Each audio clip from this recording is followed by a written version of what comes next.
Hello friends, good morning and welcome to the EduSat Network. As you know, we have been running this series on writing in India, and this is another part of this. And today's focus shall be on Iqbal as a poet. And friends, for this very discussion and lecture, we have this in our studio. Our same subject expert, Dr. Anand Prakash, retired professor of English, University of Delhi. Sir has taught English for more than 4 decades, and with this brief introduction, I'd like to welcome Sir and also request him to begin our today's lecture. Thank you for coming, Sir. Thanks, Urvashi. And viewers, welcome. Today's discussion would be on Iqbal as a poet, as has been announced. And all of us know who Iqbal was when he lived and what he wrote. In general, maybe we have not gone a bit too much into the poetry that he wrote and the other books, that he also, composed and wrote. Iqbal is an exact contemporary of Rabindranath Tagore. Tagore was born in 1961. Iqbal is born in 1861, and Iqbal is born in 1877. So it's a gap of just 16 years. Iqbal is 16 years junior to Rabindranath Tagore, and then they share the same time span. The 20th century comes, then the first decade, the second decade, both of which were tumultuous. The third decade, which is the 20s onwards, that was decisive and radically different. And the 30s, when both, I think Tagore dies somewhere in the early 40s and Iqbal dies in 1938. So see the kind of journey that they have attempted, that they undertook, and that journey through history, through the same decades that saw Tagore. So that's what happened in the case of Iqbal too. I have to begin this discussion with reference to the issues that Iqbal, as a poet from North India, he was mostly stationed in Lahore. And also from the point of view of a Muslim, which is very important. Rabindranath Tagore would come from Bengal. He was a Hindu and all those things. Maybe he had that other background of Brahmo Samaj, which was a reformist movement. That being the difference, but because that's a decisive difference. If you are born a Hindu, then you have a different kind of heritage. And there are lots of orthodoxies which are involved, which are implicit in Hinduism. If we consider it a way of life, then it's one thing. But if we consider it as a matter of faith, then it's another. In the case of Muslims in India, till the 19th century, they had the upper hand, and the rulers were mostly Muslims. And Mughal India, all of us know. And therefore, their way of looking at things would be radically different from that of the Hindus in India in that segment of time. There is another thing in the Muslim religion. It's a religion which starts with the Prophet, the person who faces, confronts, who is in communication with God, Allah. And then there is a kind of genealogy. Then there are other people. Then there are people who talk about Quran in an appreciative way. There are certain others who explain Quran, and the journey onward of the Muslim religion moves on. And there is a kind of authentication about the Muslim faith and religion because it's prophet based. It's a religion which doesn't come directly to us. It comes through the Prophet, and the Prophet understands what he saw, what he understood, and how wisdom was enshrined in him. The second thing about the Muslim religion and faith is that it's beyond the national boundaries. The Muslim world is not confined to this or that country. It's all over the world, and there has been a constant struggle and conflict between the Muslims and other religions, particularly Christianity. We all know that in the time of Shakespeare and even before him and after him, there were kings, who were going on crusades, and crusade meant, that you had to defeat a certain enemy who belonged to a different faith. And well, in the crusades, Muslims also may participate, and that kind of fervor, passion, energy, which that is there in Muslim religion. The second thing that one has to note in Muslim religion is that it's a religion which is inherently reformist. It's a religion, which is a little more developed than other religions, in the sense, that there are thinkers in it, and the Prophet himself wanted to, humanize society, make it, more rational in his own way, and to understand things and all those things. I don't want to go into that, but there is some reference required to the Muslim religion when one talks of Iqbal. Now, apart from this, and a very interesting thing about Iqbal is that his forefathers, maybe 4 or 5 generations before, he was born in the 19th century. His forefathers were Hindus, and well, maybe in the 12th century, or the exact date may not be available, but then they were Kashmiri Brahmins, and the conversion happened sometime in the medieval India, early medieval India, and then you have Iqbal before you, I have Iqbal before myself, and we see that he's a Muslim. He's Muhammad Iqbal. So he was his great grandfather would be a Brahmin, and if one is a Brahmin somewhere along the line, somewhere in the beginning of one's coming into existence as a caste, as a tribe, as a section of society, then those traces of the other faith also remain. There are interesting references to Iqbal having been a Brahmin by tradition way back. Therefore, he would not eat beef, for instance. So this is remarkable, that he had that kind of sanctity associated with the cow. And well, I don't have to compare religions, but then there is a kind of Catholicism in Hinduism of that time, and there's that Catholicism still there today. I'm not talking about fanaticism, but there is a kind of Catholicism where you take wisdom from the others, where you always work by a kind of consensus, where you are tolerant, where you don't have to explain again and again that you are superior or inferior or whatever. So that way, that Catholicity can also be seen to a certain extent in Iqbal, in the sense that he is quite tolerant. He wants to engage people with discussion. So he is passionate. There's no doubt about that.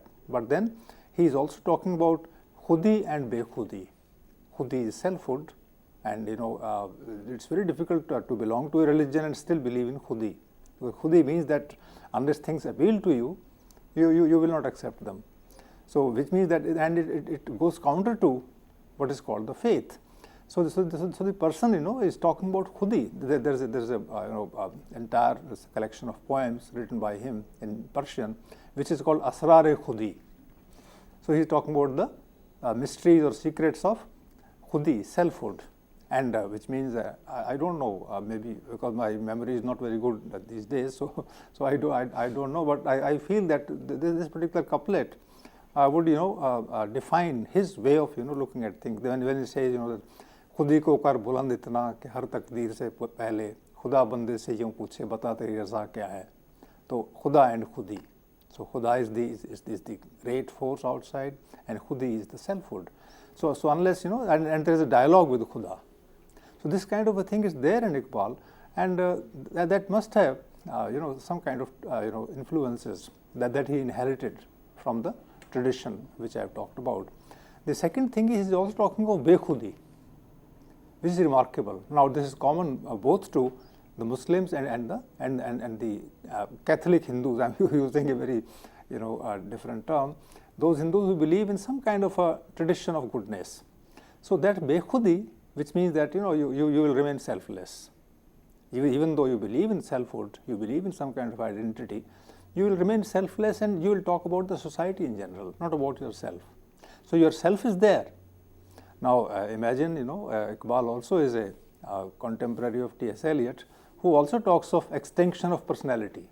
You might have heard this phrase, the viewers, the English students would have talked about this phrase, that there should be a kind of extinction of personality. Don't be bound by your personal prejudices, your personal character, your personal way of looking at things.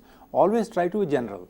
Always try to extinguish, always try to finish off the sense of personality inside you and become, as Eliot says, a kind of medium. So who knows, Iqbal would have been influenced by such ideas that came from the West. Christianity also believes in some kind of bekhudi. You don't have to be all the time self-centered, you have to come out of it. So these are the things, that one has to keep in mind while appreciating Iqbal's stance in poetry. So there are a few more things which I would like to share with you as we discuss his poetry. In fact, we have already started discussing his poetry because his poetry would be going into the processes of knowing what a person oneself is, and also what one wants to become, what one's role is in life. So this is a subject for poetry so far as Iqbal is concerned. In fact, when I talked about Khudi and Bekhudi, then these are words in the titles of the books that he composed, in verse. For instance, Iqbal starts his schooling in Sialkot, a town in Punjab at that time and now in Pakistan, and he's there in that small town for 18 years, and he does his schooling there, and he comes in touch with a teacher.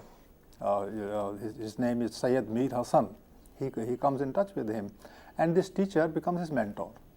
This teacher will guide him through different complexities that the young boy becoming a man, attaining adulthood, would face.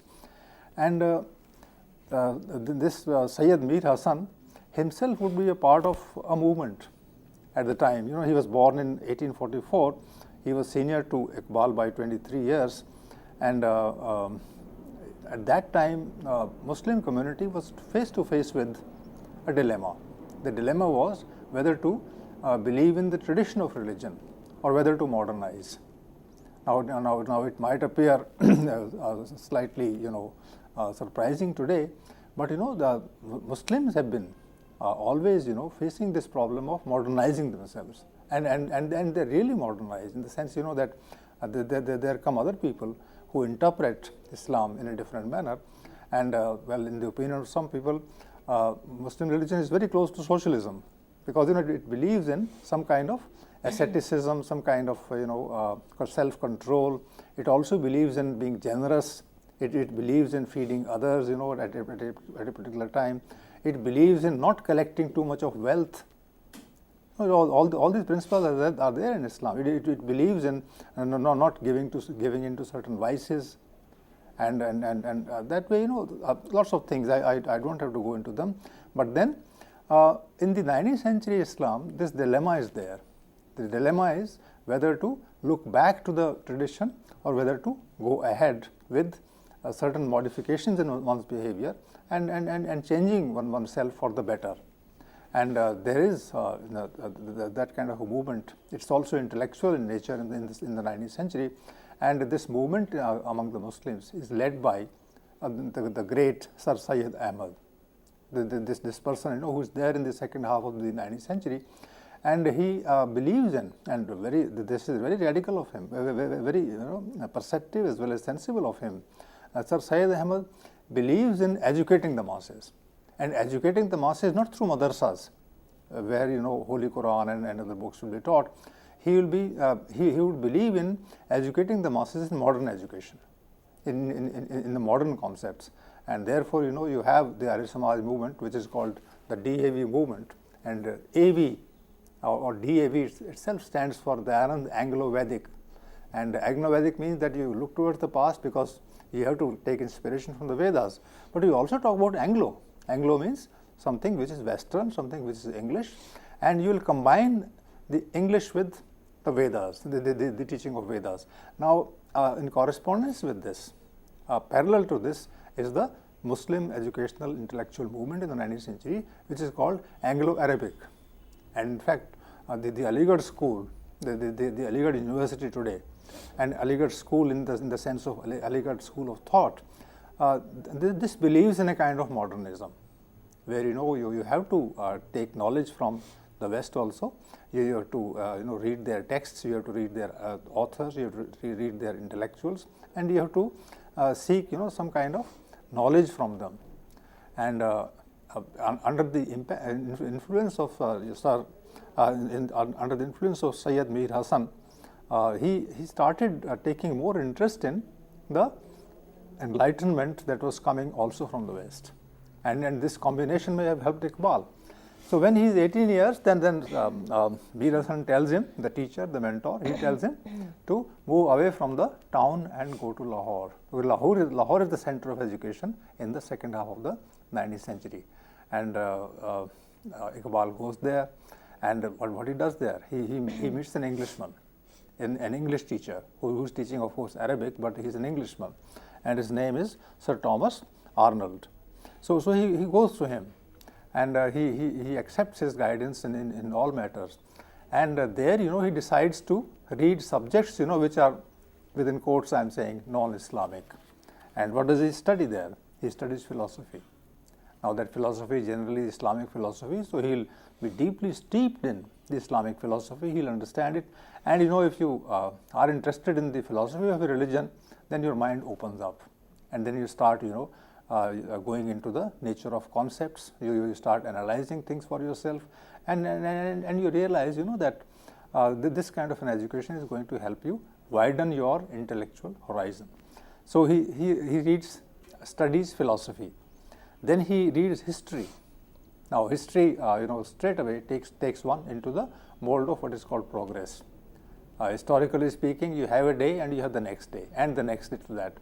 History can also be interpreted as circular, but that circle also has to go through certain stages, and the stages are always stages towards the future. So the idea of history goes parallel to the idea of philosophy. So you philosophically examine, at the level of concepts, you examine the movement and progress of society in a certain direction. Then he goes into politics. He wants to understand what politics is, and politics and philosophy and history. And then he goes into Islam. I already said that he reads the ancient and the later texts of Islam, and he tries to understand them from their roots and from their connection with life. There's a kind of ethics involved. There's a kind of principle of life that is involved, and he goes into those areas as a philosopher. Then he learns Persian as a subject and as a language. And in fact, he has already learned Persian from Mir Hasan earlier, but then he goes further into it. And then he reads English literature. Now, English literature, once again, in the 19th century, is the in thing. Most of the middle classes in India, read English at that time, maybe sometimes to get jobs, sometimes to qualify for certain other things. But so far as Iqbal was concerned, he would be studying English literature in order to understand a particular way in which literature has been composed there, and whether we can really learn from that literature for the advantage that one has in writing one's poetry.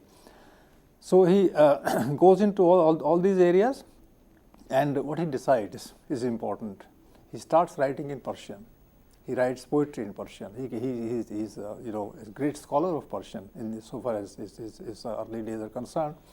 In Lahore, and he writes also in Urdu. And Urdu in the 19th century has its ancestors, so called. You have Bir, in the 18th, 19th century. You have Ghalib there. You have Dag there, because Dag is senior to Iqbal, and Dag is a kind of teacher to Iqbal. And so one writes in Persian and one writes in Urdu at that point of time. And he starts writing in all the subjects which he studied as a student in the, I've already enumerated the subjects. So he starts writing on these subjects also. In fact, the interesting thing is that Iqbal in the latter half of the 19th century and the first quarter of the 20th century, initially in the first decade or the first and second decades, he also teaches these subjects. He changes from one college to another, and there he teaches. So he's a teacher, he's an interpreter, he studies things, and then he becomes a kind of a reigning intellectual of the day. Iqbal is known for his scholarship, not merely in North India or India as a whole. He is known also as a scholar all over the world, because in the early part of the 20th century, under the instructions of under the sweet instructions of polite suggestions of his teacher, this Sir Thomas Arnold, he goes to England. He does certain courses there.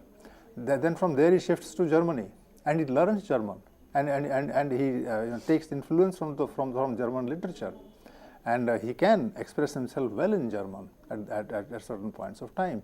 So see the range of this person's study, and the way he can express himself in so many different modes of thought.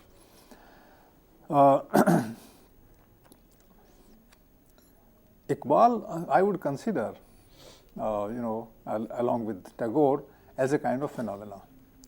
It's a Muslim intellectual, a committed Muslim intellectual, a passionate thinker who is also a humanist and a nationalist. Initially, he is a great nationalist. In fact, he is such a great nationalist that even today, in schools and colleges and everywhere, his song is "Sare Jahan se Achha Hindustan Hamara." Now, this song was composed by Iqbal very early in life, and he was a nationalist at that point of time. He may have got his inspiration from 1857, when a large part of the country rose in revolt against the British, and this person would have this thing in his blood. So when he was born, 20 years before that, 1857 had happened, and in the 1880s and 1890s, people would be still talking about the 1857 rise, in revolt of the Indians. So that way, he's a nationalist in that sense, and Sara Jahan Hamara means it's a very affectionate kind of a thing that one is born in India, but then in India is the best in the world, and at some points of time he also says Sara Jahan Hamara, which means that we belong to the whole world. So there's a kind of understanding of the unified humanity so far as he is concerned. Then I call him a phenomena, because this is not what Iqbal himself is thinking or what himself is feeling and dreaming about. This is what the mood of the nation is at that point of time. There are people in the 1880s and 90s who think like him, who dream like him, who use the words and phrases that Iqbal uses, and he becomes quite popular in the world of writing, in the world of literature. So he's a phenomenon in that sense. There would be millions of people who would agree with him, because his writing is so powerful, it's so appealing, and it's so easy on the tongue, and it's so rhythmic, and the words are choicest, Urdu Persian words, and if you start reading that, I didn't carry because it would be difficult to explain those things, but there are things that, for instance, you can see in his I have a few quotations from here. I can at least talk about one quotation. He talks about Himalayas. This is an early poem by him. I just quote 4 lines of this, and then I'll quote the translation. "Ay Himalay, ay fasile kishware Hindustan, चूमता है तेरी पेशानी को झुककर आसमां." Peshani is forehead. So Asma itself is kissing the forehead of the country. Now see the kind of language that this person can write. तुझ में कुछ पैदा नहीं देरीना रोजी के सिवा, तू जवां है गर्दिशे शामो शहर के दरमिया. That is Sham or Sahar, in the morning and evening. You are there all the time, young there. So the days come, they pass by, and every day you are as young as before. This is the kind of poetry you can compose. It's so fluent. It's so energetic in the phrases that are used by him. And well, there are translations available. One translation is, in English translation, it reads like this: O Himalayas, bulwark of the kingdom of India, the skies bend down to kiss you on the forehead. You show no sign of age. The revolving days and nights have ever found you young, a singer of the nation. This is the kind of thing that you know he's writing at that point of time.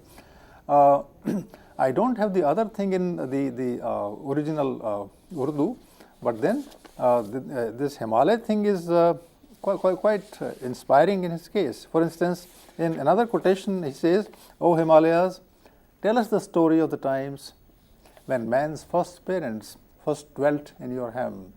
Do tell of that simple life that was untainted by the rouge of affectation. O imagination, show us those days and nights, run back in your tracks, O revolving time." Is he writing philosophy? Is he defining time? Or is he writing poetry? Well, so far as Iqbal is concerned, there is no difference, and then there is no line of demarcation between the world of thought and the world of feeling. And you can see the very great amalgam of feeling and thought in this particular thing, where he is talking about a particular region, a particular part of the world, in terms, you know, that are terms of friendship, that are terms of love, that are terms of admiration. So see the kind of poetry, and I call it a phenomena because Iqbal is popularizing ideas through poetry. It's the idea of nationalism, it's the idea of brotherhood, it's the idea of love, it's the idea of freedom, it's the idea of dignity and assertion. And these ideas are generally taken up by philosophers and political visionaries. But then he's a philosopher, he's a political visionary, and he's a poet. So when you combine these three things, then you see that, and as I suggested earlier, 1880s, 1890s, the first decade of the 20th century, second decade of the 20th century, and onwards, India is in a state of ferment. India is evolving as a nation. India is becoming one. It's not scattered, you know, all over the place in India as a cluster of communities. But all communities are coming towards one another, and they are getting unified into a kind of nation.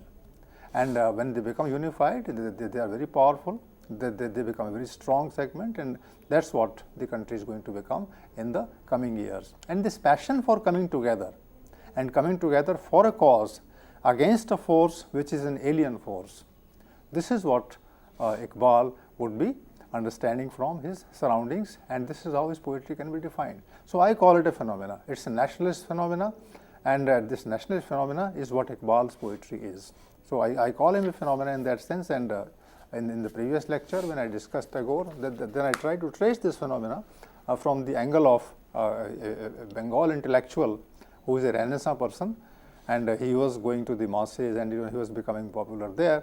And Iqbal also is not exactly going to the masses in that sense in which Tagore did, but then in his own way he is able to articulate the aspirations of the large mass of people, which is getting united under some kind of a leadership, and that leadership will define the goals that the country is to set for itself. So I call it a phenomena in that sense of the word. And the other word that I use is, in this particular case, is that he is a phase in Indian writing. So a large part of the Indian writing then, whether it's Urdu, whether it is Hindi, whether it is Bangla, whether it is Gujarati, whether it is Marathi, all this writing, and even English, Indian English, all this writing will be aiming at uniting the country against the force of injustice in the country. So it's that way. It's trend of writing also. All writing of that time is like that. We have discussed, the other question of this kind of writing disintegrating. Let's say in the 1950s and 60s. That's a subject that I'll not touch upon today. But then this phase that human beings in India, the humans in India, will think of one another as equals. The equality would be there, between sections of society, between men and women, between people who are thrown, by circumstance far away from the center, and others. So this kind of a coming together is a phase that is available to us in India at that time, in its politics and society, and also in its literature. And Iqbal represents this phase. Of course, I already talked about the Muslim faith, which is very social in nature. Muslims believe in that kind of, coming together and worshipping a certain principle and a God, but they are together doing it. They are doing it as a community and a society. So that Muslim passion also gets combined with the passion of nationalism in the early poetry of Iqbal. So this is the point that I wanted to share with you. And then the other thing is that he is an intellectual poet. He is, of course, there is feeling there, but that feeling is very, very deeply, enriched by passion, by thought. And by thought, I mean he can talk about evil. He can write a poem about evil. He can write a poem about darkness. He can write a poem about nature. He can write a poem about the social evil. He can write a poem about injustice. All these things, and that way, one has to appreciate him as a person who is all the time using his mind and his rationality to think of things as interconnected, as separate, as distinct, and he's then there to. Now I'm just sharing viewers with you this kind of phenomena, which seems to be quite surprising today. But we should know that it has been a part of our understanding, a part of our ethos, literary and social ethos for a long time. And in this period, people like Tagore, Premchand and Iqbal, they reigned supreme. So I would like to get the feedback from our anchor, Ms. Urvashi. And Urvashi, what do you say on this?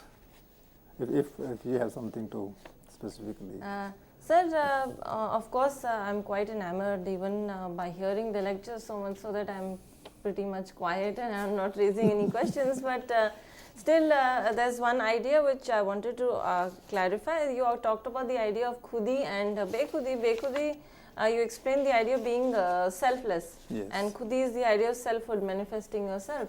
So, which one did he really believe in, or did he try to emphasize the good points of both and trying to bring out aspects or this thing within the personality of each person, that each thing is important? Urvashi, this is a difficult subject because if somebody is talking about khudi, then talking about bekhudi becomes difficult. So you are right there. But if one has a vision of life, then one would like to take part in that vision as an individual. So he will not join the herd. He will not be just one of the 10,000 people. He will be one person, and he would expect everybody among the 10,000 people to have a kind of khudi. Without this khudi, you can't contribute a lot to the social cause. So the people with personality, people with that kind of individuality, they in fact become very significant members of the multitude. So multitude should not be a herd. It should not be just a group of people who are led by one person, but they are enlightened. They are enlightened in their own individual way. And as enlightened people, as people who can explain to others that the good of one is a part of the good of all. So bekhudi is important. The second thing is that in religion, in the best sense of the word, if it's a religion in that sense, it's a way of life. It's not merely having faith in this or that particular force or power. If religion is to be interpreted as a way of life, then Muslim religion or Hindu religion or Christian religion, they become totally different things. So in religions, this kind of a bekhudi comes because you always consider the larger force outside yourself as your guide. Right. And who considers this?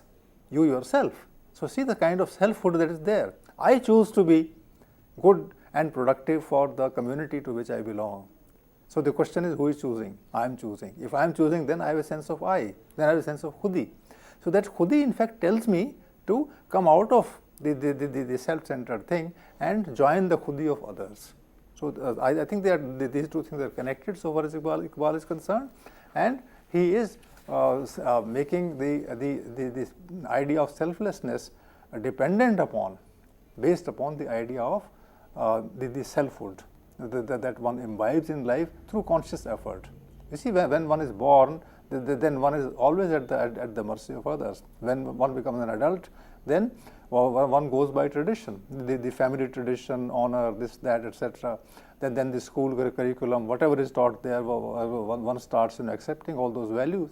But no, the sanskar of the person is strengthened more, is made more rational if one also knows that this is what one wants. So there seems to be, so far as I am concerned, with the help of great people like Iqbal, that selfhood actually tells us how to join with the selfhood of others. So bekhudi is this, and this kind of bekhudi, so far as Iqbal is concerned, comes from religion, comes from Islam. And if one individual who has khudi is a khuda ka banda, and he calls others also khuda ke bande. So if all of us are khuda ke bande or God's children or whatever, then of course we have understood the idea of ourselves, and that strengthens our faith in the community life as a whole. So this is how I explain khudi and bekhudi. And the titles that he gives to his his books are titles like Asrar-e Khudi. So it's a secret, and if it's a secret, then the poet is supposed to first find out the secret, and then the poet is supposed to share the secret with others. So and it's written in Persian. So you imagine that the kind of work and effort and endeavor that would have gone into it, the hard work. He was defining things, in Persian, and when you just define things in Persian, then you are contending with other Persian thinkers and philosophers. And Persian has a long tradition of intellectuals of the previous centuries. So one is talking in a language, one is talking in a world of ideas that already has great people born in it, and therefore one has to maintain a certain level. So he writes in Persian this book. There is another, Rumuz-e Bekhudi, Secrets of Selflessness. This is also in Persian, and there he talks about the larger interests of the community. So bekhudi is the larger interest of the community as a whole. So there is a group of 10,000 people or a million people, and all these people are joined in that kind of oneness with one another. Then there is a collection of poems written by him in Urdu this time, and that is called Bange Dara. And Bange Dara is the sound of the karma bell. So there is a karma that is going on. Now see the very idea of karma. Karma is a group of people taking on a kind of journey on a trade route and going together. Now they start from a particular place, which means that they get together and they discuss in order to go somewhere. And then they take a route and they are going together. They are traveling together. Now this kind of a traveling together is both literal and metaphorical. Literally, you are spending your days and nights together, and metaphorically, you are traveling, in terms of the spiritual experience. All of us, when we are, travelers for the same towards the same destination, then we are bound together by that sense of destination. In fact, this idea of traveling together, the idea, in English there are words like fellow travelers. So if you belong to the same idea, then you are called fellow travelers. In the 17th century, there is a book written by pilgrims by John Bunyan called Pilgrim's Progress. So pilgrims, generally go on a journey. In Chaucer, as early as the 14th century, you have those pilgrims who are going to Canterbury, and they are telling one another stories. So this idea of Bange Dara is the idea of the journey, which is denoted by the karma bells, and there he talks about the experiences which are intellectual as well as feeling based. Then more than this, he also has two very interesting poems. One is written by Bale Jibril, and the second is Zarbe Kalim, and these poems are about the two angels. One is Jibril or Gabriel, and the other is by Moses or Musa. In the Bible, this person is Moses, but then in Quran, the same prophet is called Musa. Hazrat Musa he is called, and he is putting words in their mouth. He is composing poems on their behalf, and he is taking part in a kind of religious discourse. So see his depth of understanding. He can talk about the message of Quran from the point of view of a prophet, and he can explain that. And there is a poem, I thought that would be a little too advanced, but I could perhaps bring it, and maybe if there is another chance, then I'll bring that also. He is talking about the way in which the mind of the devil works. And this devil, Satan, is actually presenting one's own line. So this is remarkable, that his religion allows him to go into the question of who the devil is, how the devil argues, etc., and where, the devil also is supposed to articulate some of the aspirations of the larger mass of people, maybe in the wrong way. And his predecessor is none other than John Milton. John Milton also talks about this, talks about Satan, and gives words to Satan, and Satan is arguing against the ways of God, etc. And Milton gives him full freedom to talk whatever he wants.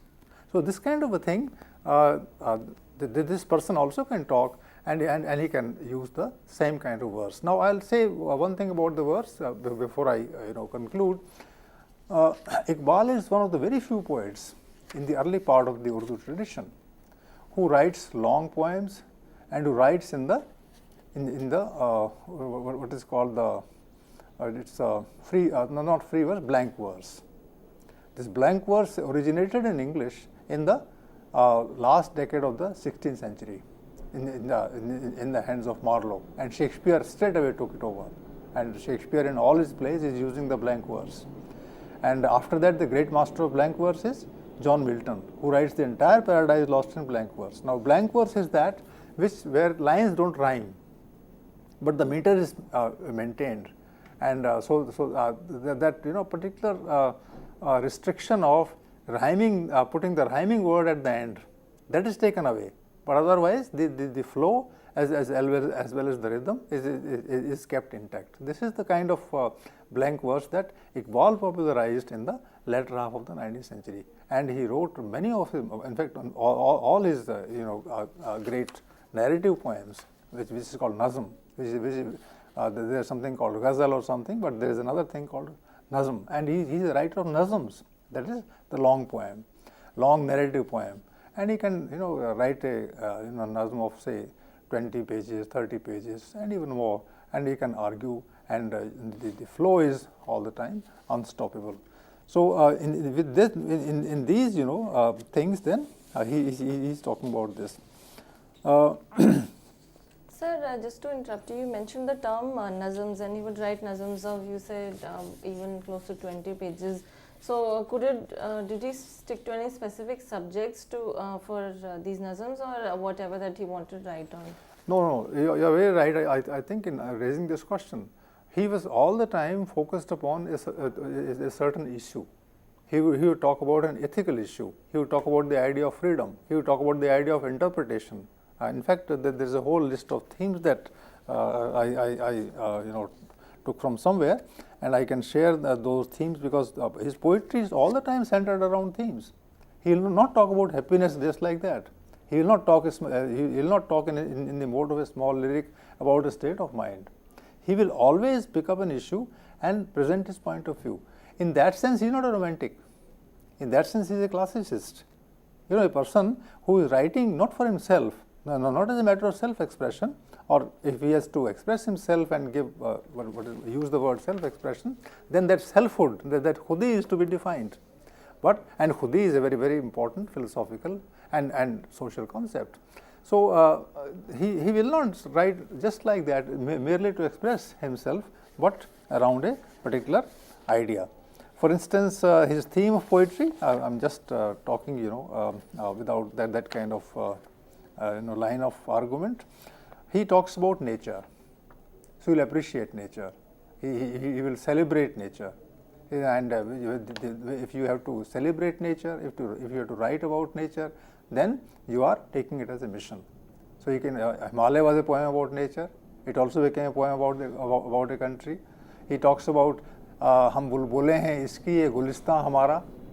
Now imagine the country is being seen as a gulistan, as a garden, and the human beings who are inhabiting, the citizens who are inhabiting this garden, they are called bulbule, they are called nightingales. So imagine the nightingale is brought through the other side. So all of us, sing, all of us are happy, all of us are dancing around in a country because this country resembles a garden. So is he talking about a country or is he talking about garden? I think he's talking about both, which means, that he is in a way celebrating the harmony of nature. How can you separate the nightingales from the garden or the garden from the nightingale? They are integrated into each other as a kind of presence. So he talks about nature, he talks about human situation, good and bad, rich and poor. The rich are, that way to be hated. The poor are supposed to be the, the children of God. He talks about khudi. He defines khudi, what khudi is. He talks about life as a quest. Life not as something that is to be lived, under some discipline. Life is to be led according to a certain urge to go forward, to know the truth, to face the challenges on the way to the truth. All this and the inner urge that compels us to go forward, to understand things more and more, because he is a philosopher. He wants to reach the truth, and he wants to reach the truth through falsehood. He'll find so many ways in which falsehood stops us from thinking, and which means that he'll be against traditions, he'll be against rituals, he'll be against all those things which block his way, and he will rationally then oppose things in the poem itself.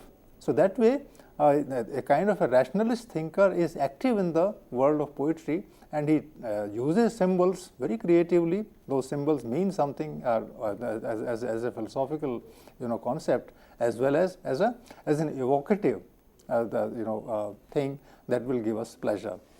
He talks about intellect and he talks about love. Is there love in intellect? And is there intellect in love? Now he can take up this issue at the level, I think is very close to, in certain respects, to first Milton, and before that to the metaphysical poets, who also talk about love and intellect in more or less in the same way. So you take an intellect, you tell us what intellect is, how it helps a human being to become self-aware. So that is what intellect is. And then he talks about love, that is, you place yourself in the category of another person, and you try to understand that person and his or her state of mind in a particular situation. He talks about Islam as a living faith. Islam is not a dead tradition. Islam is not ritualistic. Islam doesn't believe in a given thing. Islam believes in always trying to move towards God, and that idea is the living faith. So living faith means that this faith is dynamic. It's also that when you live through this faith, when you live this faith, when you are observing the principle of Islam in your own life, then you learn more about life, and you know more about the truth of Islam. So that kind of a philosophical urge to understand things, that is there in the poetry of Iqbal. And then the Prophet and the Quran. Now Quran is a message. Quran is a statement of understanding of the ways of God, of the word of God. And the Prophet is both a witness and an interpreter. And that way, if you go into this aspect, then it raises questions about philosophy. Talks about the way Prophet interpreted it, the way we interpret, then we match our understanding with that of the message in Quran. Then we get the light from there, and then we correct our own ways. So as a philosopher, he'll go into this question. And the East and the West, he was talking about the East most of the time. So that's why I brought in the reference of Tagore in the beginning of this discussion, because like Tagore, he also was aware that in the Western world had its advantages, had its strong points. At the same time, there were certain problems which the Western way of thinking could not resolve, and there the idea of the East would come to the rescue of the seeker of truth. So these are the themes, and if you have a second look at it, viewers, you will realize that all these themes are social in nature. All these themes bring in the play of intellect at the level of the individual, but then that intellect is invariably inspired by the idea of common good, the idea of common significance that is there in common in all of us. So you see that the philosophical discipline is always kept, alive in the poetic endeavor of this person. I will take one or two more things and then conclude this discussion. Now see Iqbal's credo as a poet, and there he doesn't come out as a believer of Islam. He comes out as a person who has understood the message of Islam, and then he's explaining it for the benefit of others. This is different from believing in Islam. Believing in Islam means that you blindly do so. He doesn't do so blindly. He does it with conviction. For instance, these are the two lines which I picked up from the English translation. He says, until the Quran is revealed to your own heart. So don't read it as as having occurred to this or that person, or this understanding of this or that person of Quran. Until the Quran is revealed to your own heart, neither Razi nor the author of Kashaf, these are the people who interpreted Quran way back, many centuries ago. So these books are available. Scholars will generally read them, and with their help they will understand the message of Quran. But Iqbal says, no, you have to understand Quran as revealed to your own heart. If you don't do that, neither Razi nor the author of the Kashaf will untie its knot for you. Nobody will help you. So just read Quran, wait for the message to come to you, and that message should be coming to you as the as the light of truth. If that happens, then only you have imbibed the message of Quran. Otherwise, no interpreter, no commentator is going to help you at all. So imagine this person is so open in his understanding of religion that he does so. And then one is not supposed to laugh generally about religious issues, and Iqbal is talking about khudi and khuda, khudi and bekhudi, etc. But now see this kind of playfulness in him. He says, even Iqbal does not know Iqbal. Now the first line is very important. He's talking like a Sufi. A Sufi says, I don't know myself. So the question of self is there. Even Iqbal does not know Iqbal, he says, and this by God is no joke at all. So see the kind of levity, see the kind of lightheartedness that Iqbal can have, even in a serious philosophical poem, and then one knows, that one is confronting a human being. One is not confronting a preacher. Iqbal is not preaching anything, any gospel. He is merely telling us what he himself feels as right. About Himalaya, I have said. Now I'll slightly problematize before I finish. I still have 3-4 minutes to do so, and this problematization. I have generally confined myself to Iqbal as a poet, which was the topic that Urvashi assigned to me, and I have tried to do justice to the best of my capacity. But then there are certain problems with Iqbal. For instance, the very problem of operating in the field of literature as a Muslim. This has its problems, and Iqbal faced these problems in the second half of his poetic career. For instance, he from a nationalist, he became a kind of, I don't exactly say fundamentalist, but a kind of a believer who separated the idea of community from the idea of Islam. And he started, talking only to the Muslim people, not to human beings in general, in India. And he became an active member of Muslim League. He was one of the founding members, perhaps, of Muslim League. And he started, in a way, mobilizing opinion of Muslims against the non-Muslims.